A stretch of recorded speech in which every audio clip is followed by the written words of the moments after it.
All right, afternoon, everybody. For those of you in the audience who don't know me, my name is Tony O'Sullivan. I am the Chief Executive Officer of RETN. First of all, before I get into anything, a disclaimer. I am not an engineer, so please, no technical questions at the end. I am a pretender amongst you, but at the same time, I hope that my presentation today might give you a bit of insight into possibly how to get some of your projects approved with your commercial and financial colleagues in the future. Second disclaimer, I'm going to talk a lot about when networks break. No network is perfect, including ours. It sometimes breaks. There's no such thing as 100% uptime. We've had many of the same issues as all of you. This conversation and this presentation is going to be about what we found as our solutions and our routes to avoid some of these problems. And of course, even if we did have the perfect recipe to network design at one point, the world changes, and your network design needs to change with it. A second bit, a little bit about RETN for those of you that don't know us, and I do not mean this as an advertorial. I mean this in the sense for you to understand the perspective that we're coming from. We run a fiber network from the UK all the way across to the China-Kazakhstan border. And across that fiber network, of course, we have our DWDM network, and on that network, we have the IP/MPLS network running. And then we extend that IP/MPLS network into Southeast Asia on lease capacity. And what that means, of course, is that our IP/MPLS team are customers of our infrastructure team. And of course, we're also customers of other people's infrastructure in Southeast Asia. So we see this very much from the perspective of both a network service provider providing services to our customers and also as a customer of other people's networks. And the last bit about this, obviously the title, the no bullshit way to build infrastructure that lasts. There was also a subtitle to it as well, which was called Hardwired for Chaos. And it's a really, really interesting turn of phrase to use because, of course, why would you hardwire anything for chaos? But the simple fact is your infrastructure is fixed, it is hardwired, and the world is chaotic, and we need to find a way to make that infrastructure work for a chaotic world. Excellent, it works. 6 stages of network deshittification. Obviously, a quick shout out to Cory Doctorow for the bastardization of his title there. Our 6 stages here. First thing you got to do, identify the problem. Yes, it's a little bit like an Alcoholics Anonymous meeting. You need to admit you've got a problem. The second thing, you've got to have a network philosophy. And by that, I mean, how do you approach building your network? What's the overarching theme? If you don't have one, you will quickly become unstuck as you start throwing things randomly at your network design. Then we've got some real world examples, one of which is going to be based upon purely leased infrastructure. One is based on a mixture of leased and owned infrastructure, and then finally an example based on fully owned infrastructure. And then we've got some calls to action about how we think we can actually fix some of the problems we've got inside the industry. Taiwan. For those of you that can read and for those of you that you know your geography, this is Taiwan. It's a map of Taiwan. Why am I using it? It's because it's a really, really interesting case in the sense that it's a modern, technologically advanced society where everything is dependent on the internet, but at the same time, it is a microcosm of virtually every problem you will come across in terms of network design. First of all, of course, it's an island. It relies upon subsea cables only, sometimes taking long times to repair. There's a limited number of them. There's also a limited number of CLSs, so there's a lot of single points of failure along the way. It's got pretend dual carrier hotels. What do I mean by this? I mean, you get customers or suppliers coming to you going, yes, we're present in A and B. And you think, well, what does that mean? They go, well, we're in one side of the building and the other side. And essentially, it's all the same power grid, all the same problems. It's a massive single point of failure. And then you've got a very, very large incumbent that controls a lot of the subsea infrastructure. They're the main consortium member for a lot of the subsea infrastructure. What does this mean?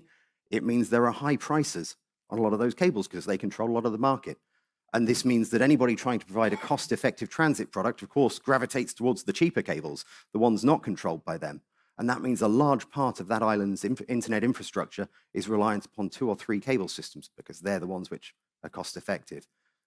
And then on top of that, that same large incumbent, of course, doesn't wish to exchange traffic locally because they're trying to protect their own access product. So they exchange traffic internationally, and this exacerbates the issue. If you have a subsea fiber cut, it then means your local traffic exchange actually was foreign because the 2 mobile carriers and the 2 access carriers are interconnecting in a different place. And then lastly, you've got the problem of poor marketing maps. Clearly, it's not possible to show the exact nature of the network on a marketing map, but many, many customers will look at that map and go, oh yeah, that looks real. And they won't ask the right questions. And unless you ask the right questions, you won't get the real answers. Clearly, we don't have 5 subsea cable systems just flying into Taipei via the same bit of coastline. That's not reality. But you really need to do a bit of digging and ask the right questions of your provider. So let's talk a little bit about resilience. I haven't been here for the whole day, but I have been warned, and I apologize. Everyone's been talking about resilience. I'm here to do it too. Hopefully, I'm a little bit better than everybody else, but I doubt it. So here goes.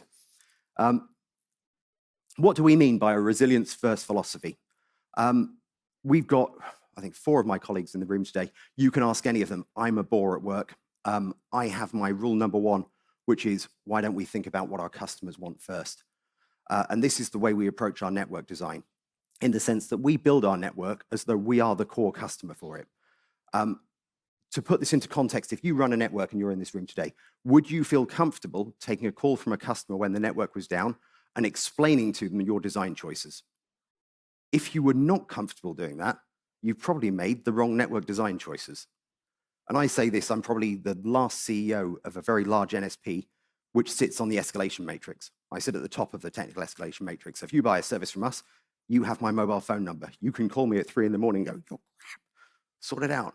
And if you're not prepared to take that call and explain yourself, your design choices were probably wrong.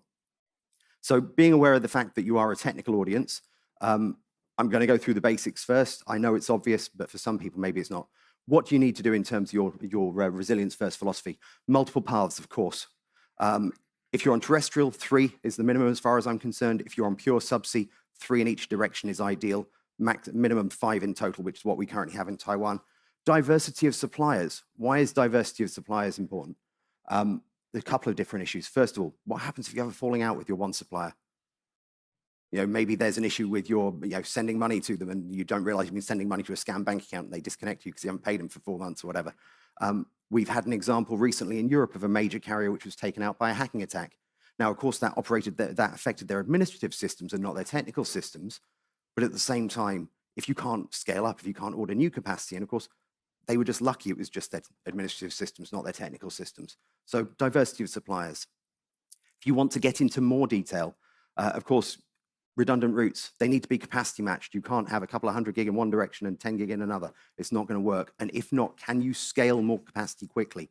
Who are you using for this? Who are your suppliers? And this is an important choice. We see numerous times in some territories, unlicensed suppliers providing capacity. They can be taken out in no time. Sometimes buying from incumbents can be a good thing. I'll come to a good example of that later because they have more leverage in certain situations where you might need some help.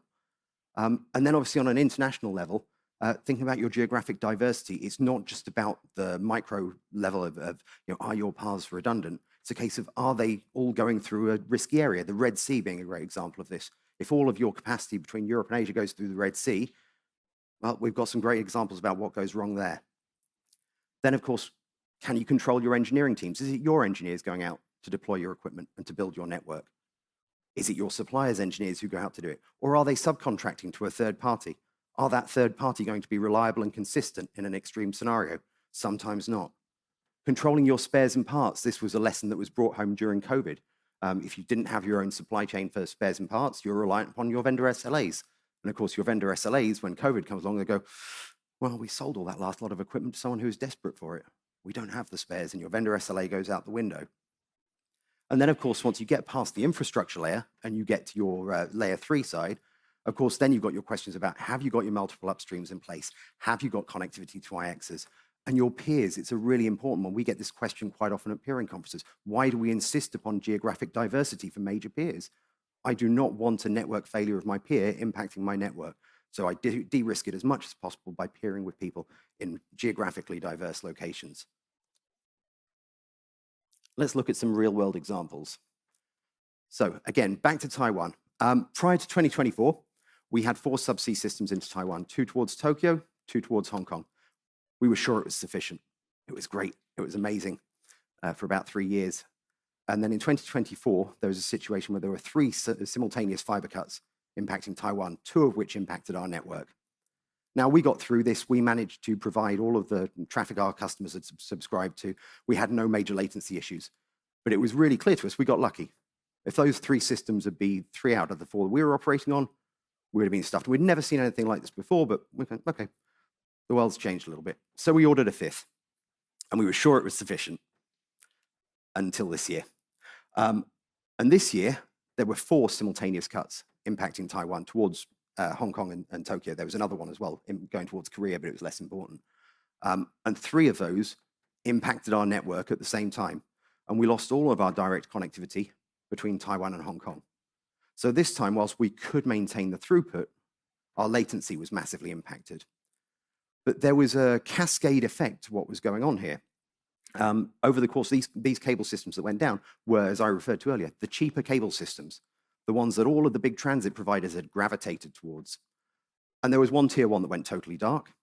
There was another tier 1 that was desperately running around the market, throwing money around to get half a terabit of capacity on another system.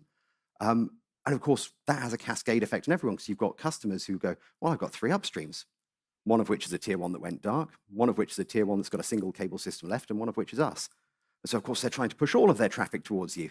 And you can't accommodate all of that burst traffic, because unfortunately, the customers have not done their research about their upstreams and not understanding they're all actually on the same cable systems. And we were lucky that we'd invested in a couple of the cable systems that didn't go down. So what worked over the course of this? Well, our network functioned. We kept up our throughput. What didn't work, we didn't meet our customers' expectations. Yeah, they were hoping to push 200 gigs of traffic onto us, having committed to 50, and they could maybe push 70. And that's never a good thing. I don't like being in that position. What did we learn from it? Well, obviously, quantity counts. If we'd had another cable system, that would have probably helped. But what we've actually learned on this over the course of all these outages in Taiwan this year, one of them took 212 days to fix. Imagine having a bit of your network down for 212 days. And what we saw and what we've seen over the last couple of years is actually that the cable systems which are controlled by the incumbent get repaired much quicker. Apparently, when a government is breathing down the incumbent's neck, stuff happens. Funny that. So you might pay a little bit of a premium for that capacity, but at the same time, you actually get much more use out of it. Now, of course, Taiwan is a slightly unique example.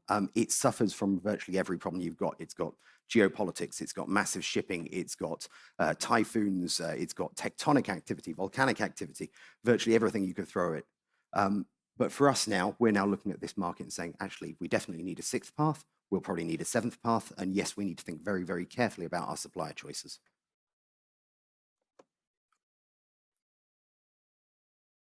The Red Sea, 2024 and also 2025. I'm sure some of you saw this in the news back in 24. Over the course of early 2024, we were in a situation where AAE1 and the BBG-EIG combination suffered subsea fiber cuts in the Red Sea. At the same time, Singwe 5 had a fiber cut in the Indian Ocean. So essentially, we're in a position where all of the major 100G native cable systems between Singapore and Europe were down all at the same time. And what this meant in terms of traffic patterns was, for a large number of customers in Singapore, their European traffic was going via the US. There was one tier 1 carrier who was moving traffic via Australia to the US. So huge latency increases, lack of performance, all of this kind of stuff. What we saw was slightly different. So for those of you that don't know our network, we actually operate a terrestrial cable system which runs across Kazakhstan and China. And what we had traffic going from Singapore to Hong Kong and then back terrestrially to Europe, which meant a latency change, depending upon where that traffic was destined for in Europe, by about 5 to 15 milliseconds, which was much, much better for us. Now, the reason we use this for IP traffic is a bit of a different story. When we first configured this network across Kazakhstan, we configured a couple of 100 gigs, and we were sure this was a product, for selling low latency VPNs to enterprises. A couple of customers might come to us for 10 Gs, but we had 150, 160 gig left over of this traffic, of this bandwidth that wasn't being used. And so we allowed our IP MPLS team to play, and they configured it, used it for the IP network. Customers in Hong Kong loved it, low latency to Europe. And of course, when these fiber cuts happened, everybody went, wow, your network still works. It's all still operating, because we had this extra level of geographic diversity. And so from our perspective, we started to view things slightly differently. We're not looking at the cost of the network. Our competitors who have terrestrial networks across Central Asia were looking at us like we're crazy. You know, the cost per megabit is 3-4 times that of subsea. But when you start to see the way customers treat you with this, you start to realize what the cost of failure is. If your network fails, you're not able to accept burst traffic. You're not able to bill, especially for transit, you're not able to bill for your committed traffic. And of course, there's a cost of lost opportunity as well. What we found was that customers that were dual homed with us and some of the tier ones in Singapore, all of a sudden they're going, your network works, we can push burst traffic to you, that's extra revenues, but also we now trust you. And then all of a sudden you're getting inquiries from a lot of other networks who are going, well, look, we understand your network stands up under failure, and that's the opportunity that you're missing. Cost of failure is a big one. So what worked, our Singapore-Europe traffic was pretty much unaffected. What didn't work, we couldn't scale quickly enough. And this is part of the problem of controlling your own infrastructure and not controlling your own infrastructure. As I said at the beginning, this is a mixture of leased and owned infrastructure. We own the infrastructure up to the Kazakh-China border, and then across China, we lease capacity. So whilst we can spin up as much capacity as we like on our DWDM system across Kazakhstan, across China, we have to rely on Chinese carriers. Now, fortunately, they were just as desperate as us for capacity, so they were prepared to work with us about adding additional capacity in. So it did kind of work, but obviously it shows you where you've got this risk. And if you can't scale quickly on that leased network, you probably need to overbuild. Now, of course, that was 2024. 2025, of course, about 2 months ago, 4 more fiber cuts just off the coast of Jeddah. Large parts of the Saudi Arabian Peninsula were greatly affected. It doesn't impact us. We don't have a huge amount in Saudi, but I'm sure that there are networks on the Saudi Arabian Peninsula who were absolutely dying for capacity on a Mir and a Mir 2 going terrestrially back towards Europe, as opposed to just relying on subsea. Last example we've got, Ukraine. Ukraine war. I'm sure you all know about the war. I'm not sure you all know about how the Ukrainian internet was configured prior to the war. So prior to the war, a large amount of Ukrainian internet traffic went via Russia. 2 reasons for this. Obviously, there were a considerable number of Ukrainians who consumed Russian language content, but also it's just one of the largest land borders, and it was an optimal way to configure internet traffic. Of course, the moment the war started, many of those fibers were cut, whether deliberately, because obviously they wanted to interrupt communications, or of course, they're trenching on the border. Fibers get cut pretty much straight away. And this meant that all of a sudden, all of Ukraine's traffic has to go back to Europe. And we, along with most other carriers in Ukraine, had typically 2 fiber routes back towards Europe. We had about 2.5. We had 3 towards the border, 2 towards the border, and then 3 from the border onwards. And that meant, of course, huge congestion issues. And then, of course, you've got to compound that with the impact of the war itself upon your network. You're in a situation where you've got a massive number of fiber cuts, whether that's because of military activity in terms of tanks, trenching, whether it's because of artillery shells hitting your fiber, in some cases missiles hitting fiber. Of course, we were losing amplifiers at a rate that I really don't want to repeat. We went through more Infinera amplifiers in the early weeks of the war than I cared to think about. Of course, our ILAs were normally located in convenient places like the bottom of radio masts, which apparently are targets for Russian missiles. And so we lost quite a few. You've got rolling power outages, which impact the whole network as well. So all of these things trying to keep up. What worked in terms of network in Ukraine? Well, for the most part, our network design worked. It's relatively simple. It's multiple routes in and out, diversity, all the stuff we've talked about. And it did hold up for a couple of weeks. And then, of course, it started to struggle because you can't keep up with repairs. Just getting technicians out to site in the field, you need permission from governments to breach curfew and all this kind of stuff. It was really, really difficult. And honestly, we wouldn't have got through it without one of the most important bits in your network design, which is your relationships. There's a wonderful company in Ukraine called Atracom who deal with a lot of the fiber infrastructure. If it weren't for their fiber engineers risking their lives and going out and sitting in shell craters to splice fiber together, we wouldn't have got through it. In the early weeks of the war, we entered into capacity swap arrangements with other Ukrainian carriers, whereby they had one fiber route, we had another. We share capacity, and that way, hopefully, all of our networks stay up. If it weren't for those relationships, we would have probably lost numerous pops along the way for multiple days, and that kept us going. But there are other key parts to this. It's not just about your network design; it's about your operational design. We've always been really clear about our local teams are incentivized and encouraged to be independent and have local decision making. And that local decision making meant they weren't dependent upon contact with us in the UK or in Europe to get on and do the stuff that was necessary to keep the network running. We also maintained all of our spares locally, as I said before. Of course, if you're relying upon a vendor SLA from Juniper or Cisco to come into Ukraine and deliver you a new router, you're out of luck in those situations. We kept all of our spares locally, and we managed that supply chain ourselves, which allowed us to get through. We had enough Infinera amplifiers to deal with the ones which were being blown up. An important part as well is investing in your team. If you've got your own engineers doing all of your technical work and you've invested in them properly, that will pay you back tenfold when there's a crisis. These engineers would go out and have done anything for us. Even though we told them not to do anything for us, they still went out and did everything for us just to keep the network running. Would that happen if we used third-party contractors? I don't know. With Atracom, it did. They were fantastic. But you can't guarantee that because you don't know how the third-party contracts are treated. And the last thing that was really important for us in Ukraine, and it's a really dull and boring one, maintenance routines. They matter. They really do matter. So we have a policy whereby we replace all the batteries in our ILAs once every year. They were due to be replaced in December 21. Our local MD came to us and said, we should replace all the batteries. I looked at her and went, it's a lot of money. And she went, yeah, but we should do it. And I followed her advice. We went ahead with it. They were replaced over January 22. And that is the only reason why many of our ILAs stayed online for 72 hours or more on battery, just because of maintenance routines.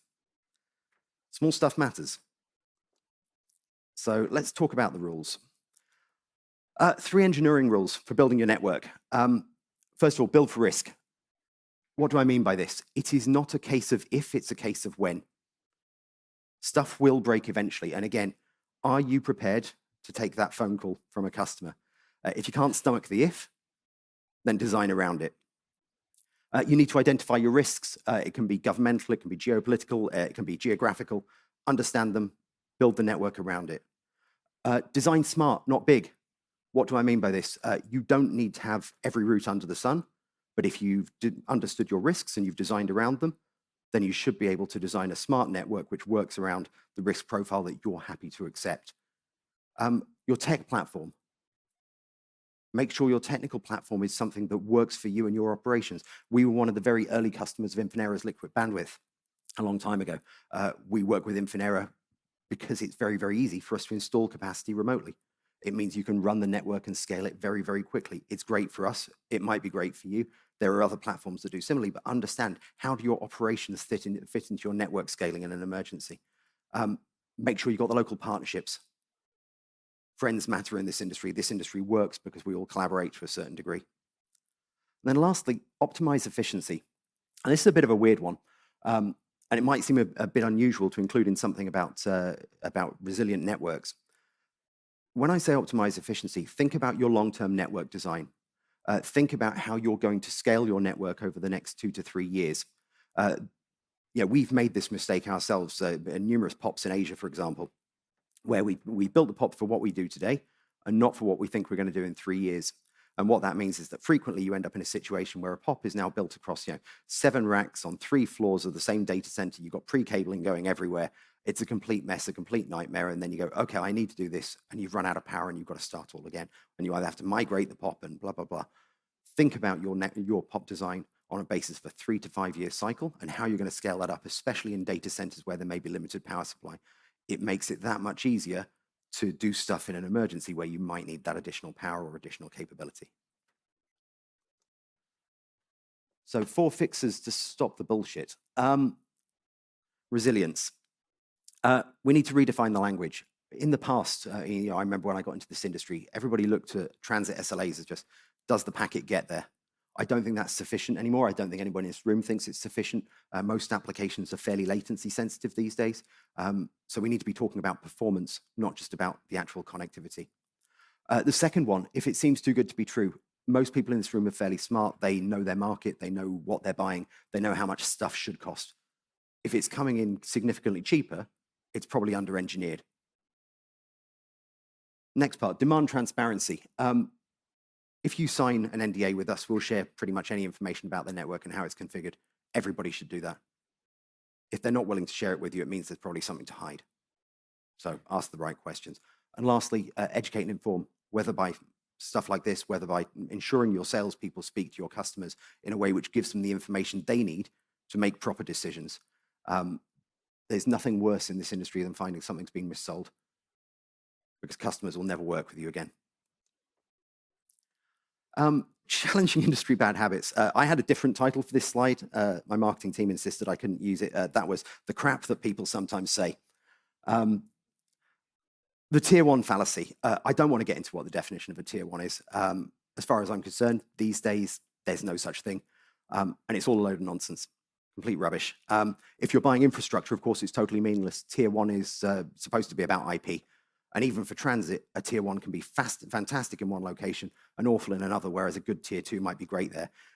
It's completely meaningless. And of course, if you're buying IP, everybody should be offering you the ability to test the service, and you should take that opportunity to test it.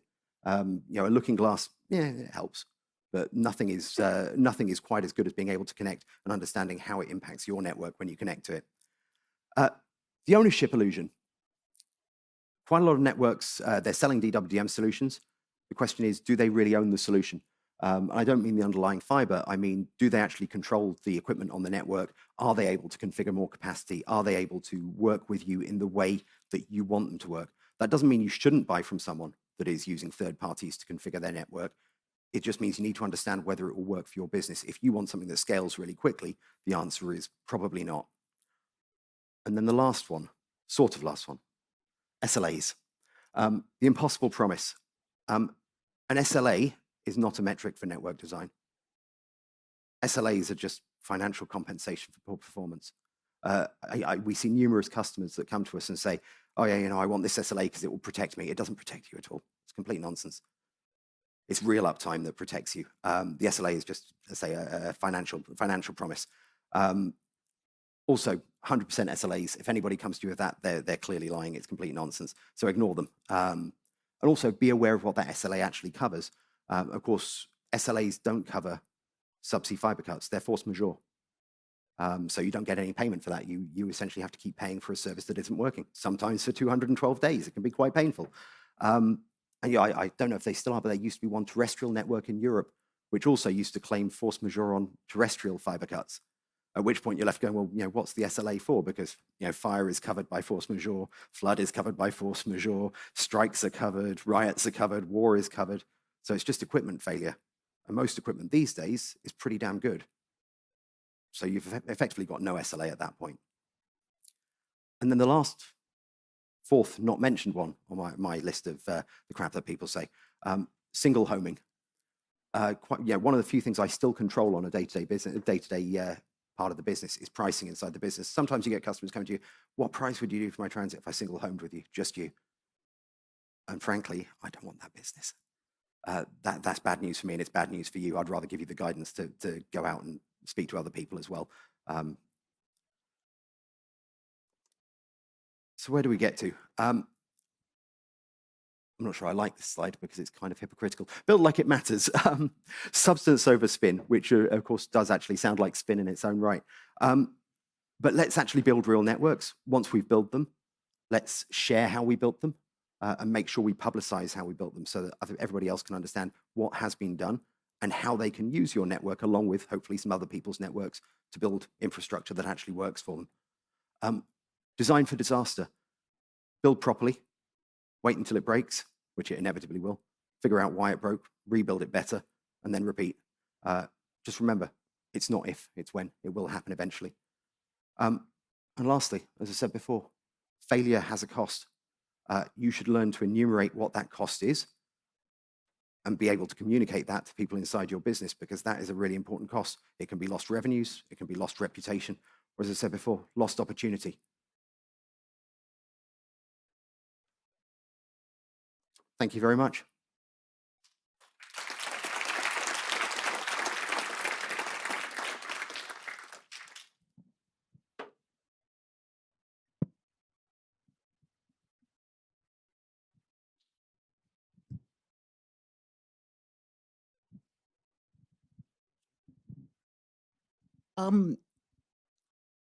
The only thing I can think of here, I mean, I've experienced this sort of similar sort of situation, actually in Europe, when we had 4 waves of one sort or another company I was working for, of which they were supposed to be on 2 separate routes.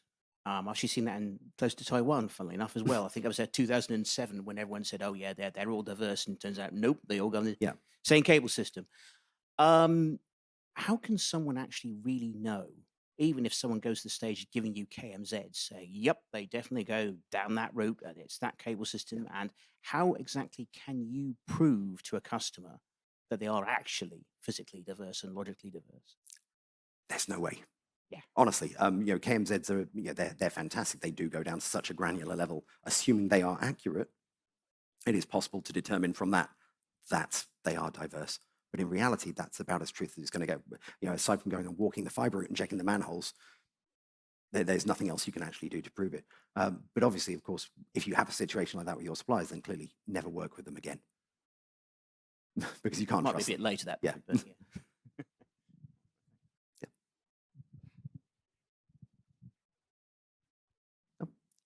Thank you very Okay. much. Thank you very much.